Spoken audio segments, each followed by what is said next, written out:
La tragédie qui ébranle le Québec au grand complet. L'appel au 911 pendant que le feu est pris. Côté violence conjugale, je pense qu'il faut serrer la vis. Les faits divers avec Maxime Delan. Ah ben, toi... Hey! Soit pas... toi, reste assis, reste. Comment tu vas? Ça va bien, c'est correct. Je suis slacké le 5 juin. Moi aussi. Toi aussi? Ouais, on prend de congé. Hey, on ira se faire un pique-nique. Hey, oui. Hein? Avec des fraises puis des viandes froides. Aujourd'hui, là, je pourrais aller jouer dans ton équipe de balle. Ah. Hier, je pouvais pas. Mais aujourd'hui, je pourrais. Ben, on est 2 victoires, aucune défaite. On aimerait ça que ça demeure ainsi. Alors, tu peux rester chez toi. Hey. Non, c'est vrai. Oh. Un bon petit joueur, le Benoît. Un bon petit joueur. De la misère à se pencher un peu. Cours pas très vite, mais frappe bien. T'as un bon bras aussi. Oui, parfait. Merci. Des blagues, là. Ouais, je vois qu'il des fusils dans les yeux, là. Du calme, là. Tableau. J'ai un bat des yeux. Un criminel condamné pour la combienième fois? 153e fois. C'est le collègue Antoine Lacroix qui nous rapporte cette histoire-là dans le journal. Le gars, il a seulement 43 ans. Il s'appelle Steve Charron. Steve avec 2 E. C'est important. 43 ans, mettons qu'à partir de 18 ans, tu fais 25 ans. J'ai fait le calcul, fait 6 condamnations par année. Depuis 25 ans. Productif, tu dis. Steve avec 2 E vient encore. Comment ça se prononce? Steve. Steve. On a peut-être des Steve qui nous écoutent. On aime. On vous aime. Oh, on aime moins le 2e E, mais on vous aime. C'est pas grave. C'est pas grave. Non, mais Steve Charron vient encore une fois de prendre le chemin de la détention, cette fois-ci pour avoir menacé une femme de mort et pour des actions indécentes en public. Février dernier, Steve il se présente dans un bureau de l'aide juridique. Et ça marche pas comme il veut.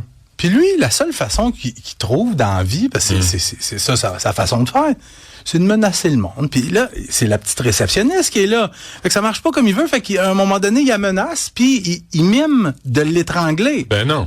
Il s'en va, puis un peu plus tard, il s'en va aux Jean Coutu. Et il aborde une employée et il lui demande, parce qu'il cherche une blonde. Et là, l'employé dit... C'est un ami qu'on trouve chez Jean Coutu, c'est pas une blonde. Moi, j'ai toujours pensé que chez Jean Coutu, on trouve de tout, même une girlfriend. Mais non, l'employé dit, ben monsieur, je peux pas vous aider. Fait que lui, il se met la main d'un short, puis il se met à se la brasser devant l'employé. Écoute. En cours, oui. Steve Charron a bien essayé de se défendre en disant que pour l'histoire de la réceptionniste... Est-ce qu'il se l'est secoué en cours?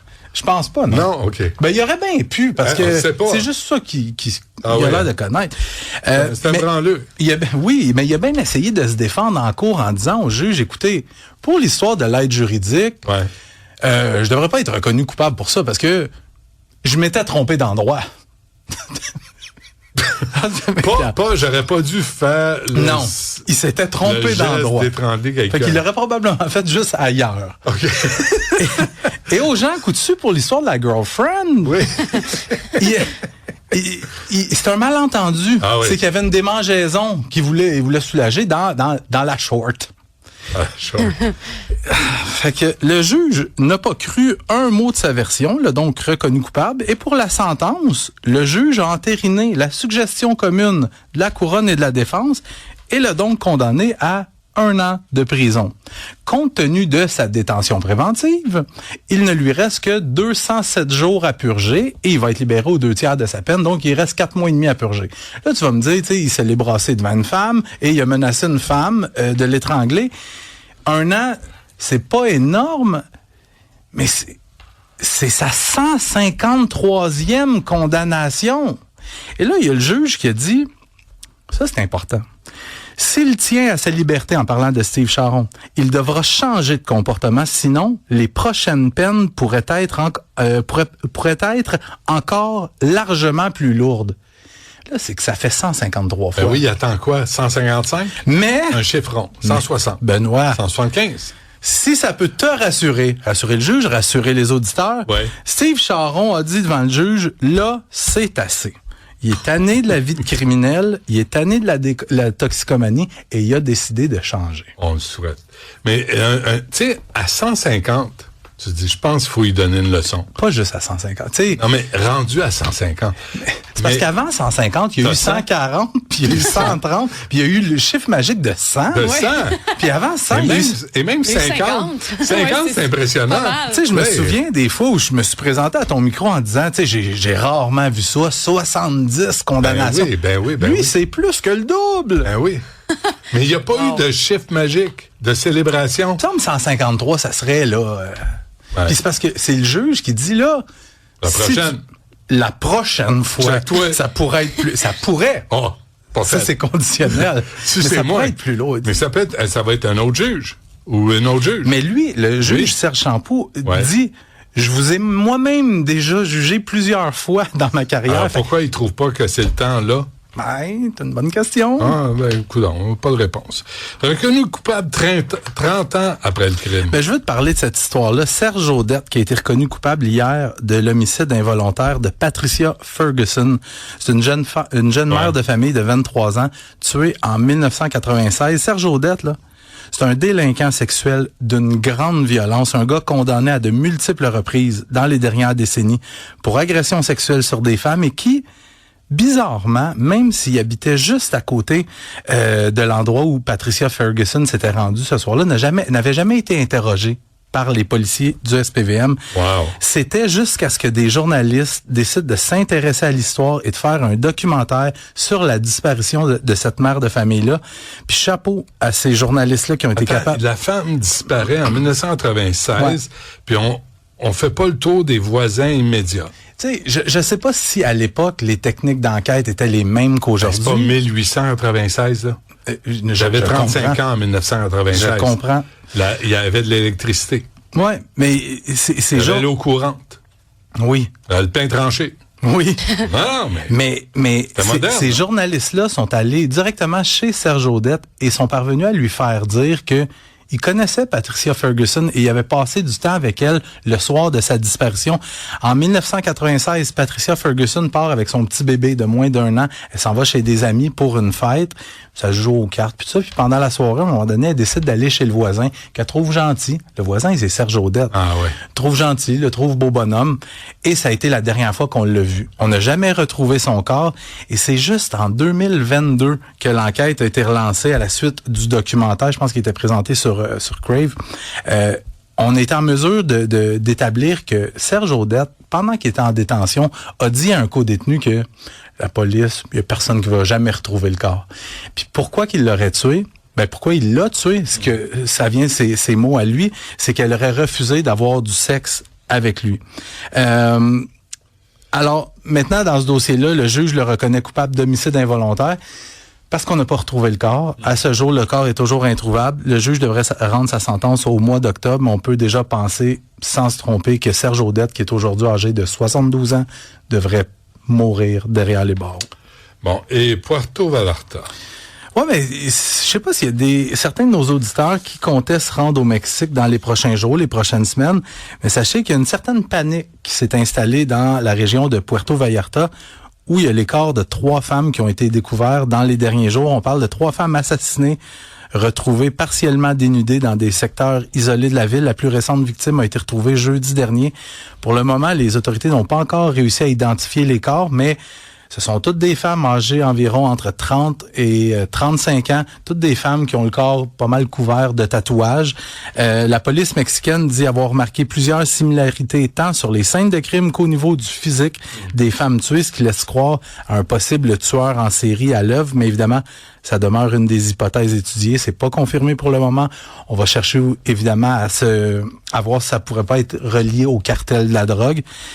Puerto Vallarta, c'est quand même une ville de 250 000 habitants, 40 à 50 meurtres par année. Alors, 3 femmes en l'espace de quelques jours 40 à 50 meurtres. par année. Ben, à Montréal, il y a 40 à 50 meurtres, mais on a 10 fois plus de population. Ouais. Fait que, mais tu sais, comparativement à d'autres villes du Mexique où il y a tellement... Tu sais, j'écoutais un documentaire il y a pas si longtemps. Il y avait tellement de meurtres aussi dans le nord du Mexique. Là, je me souviens pas de Juarez, en tout cas. Les policiers disaient on est tellement occupés qu'on en enquête 1 sur 10. On enquête 10% des meurtres. Fait que, tu sais, c'est pour te dire, il y en a 9 sur 10 qui sont même pas enquêtés. Fait que, Bon, soyez Puerto prudents. Vallarta, Ouais, Puerto Vallarta. Surveillez ce qui se passe près du buffet. C'est pas des farces, hein. Près du buffet? Oui, c'est des tout inclus qu'il y a là. Oui, il y a des tout inclus, mais dans ce cas-ci, ça se passe pas nécessairement dans des tout inclus, mais dans la région. Mais je sais qu'il y a beaucoup de gens qui vont dans des tout inclus puis qui décident d'aller visiter un petit peu. Soyez prudents. Avec les gens avec qui vous croisez le chemin. Parfait. Maxime Delan, merci. Nous, on essaie de contacter le bureau de Jean-François Houle, le maire de Drummondville, juste pour lui dire, va donc voir N&N Remorque puis régler ça. C'est une compagnie qui crée de la job, qui crée de la richesse. La première ministre dit, nous, on croit au PME. Le PME va sauver l'économie du Québec. Puis quand il y en a une qui veut investir, on fait que du trouble, puis il y a le fonctionnaire qui débarque, puis il dit « Ah ben non, c'est pas possible. Mais vous voulez faire un parc industriel à la même hostie de place. Oh non, c'est pas possible. » Hey, là, faut que ça arrête, là, faut que ça change au Québec. Là. Fait que nous, on est là-dessus. Olivier Guillet est sur le téléphone, puis il est en attente au bureau de Jean-François Houle, maire de Drummondville. Pas maire de Los Angeles, pas maire de San Francisco, pas maire de Tokyo, maire de Drummondville. Oui. Ça a l'air qu'il est bien occupé. Fait qu'on a jusqu'à 13h. On va continuer à l'appeler jusqu'à temps qu'il réponde, puis qu'il dise « Je vais y aller, je vais ramener mon cul et mes dents, puis je vais y aller voir ce qui se passe, puis je vais essayer de les aider. » Parce que c'est ça, ta job comme politicien, d'aider les gens, pas de les emmerder, pas créer des problèmes, de les aider. Prenez exemple sur moi, je suis là pour aider.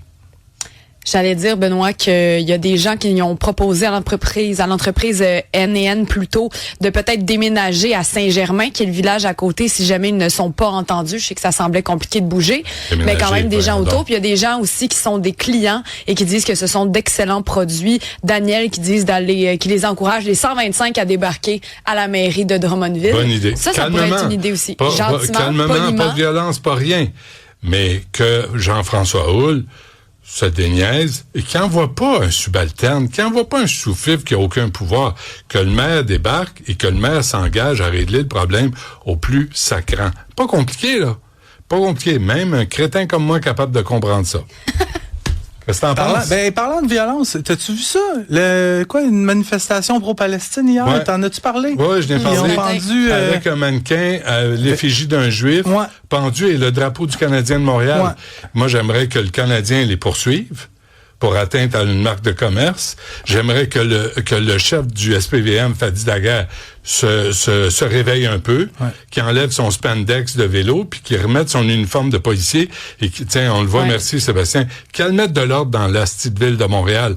Là, t'as n'importe quel taouin qui bloque la rue, puis là, on a appelé Yann Lafrenière est au Nunavut. Oui, tout à fait. Puis M. Roberge, ça a l'air, M. Roberge n'est pas intéressé à intervenir. Écoute, ça fait il y a là-dessus, il y a par rapport à la prière surtout là qui se prépare demain. Ouais. Justement, ça fait plusieurs personnes qui m'envoient des informations là-dessus qui me demandent comment ça se fait que le gouvernement va laisser cette prière-là survenir dans les rues de Montréal près de donc la place McDonald, le monument McDonald en fait sur la rue Peel à Montréal, il y a une manifestation demain.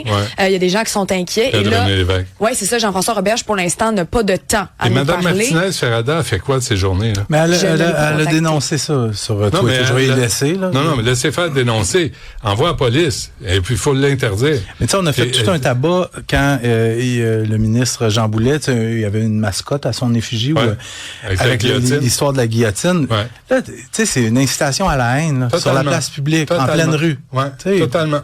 Fait que, mais c'est puisque tu portes un kéfier puis t'es masqué, t'as tous les droits à Montréal. Puis évidemment, la police de Montréal n'intervient pas.